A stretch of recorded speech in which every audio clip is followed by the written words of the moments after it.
Il Presidente della Repubblica Sergio Mattarella ha ricevuto questa mattina al Palazzo del Quirinale il Presidente del Consiglio dei Ministri, professor avvocato Giuseppe Conte, il quale ha rassegnato le dimissioni del governo da lui presieduto.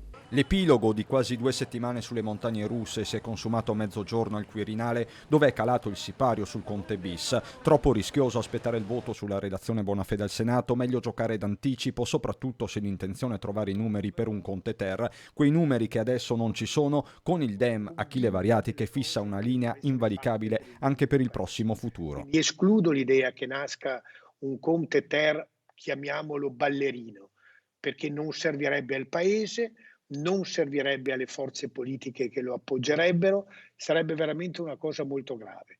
Quindi se nascerà un Conte Ter è perché ci sarà una maggioranza più forte rispetto a quella che c'era prima.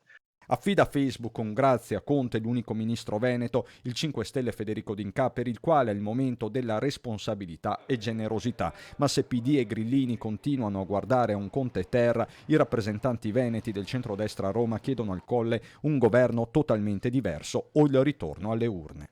Io spero che il centrodestra metta a disposizione le migliori persone con le migliori capacità per formare un governo di centrodestra, visto che avevamo anche vinto le votazioni 3 anni fa.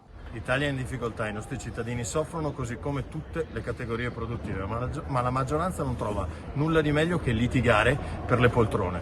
Noi crediamo che questo spettacolo indecoroso debba finire e che l'unica via sia quella di tornare il voto e ridare la voce agli italiani.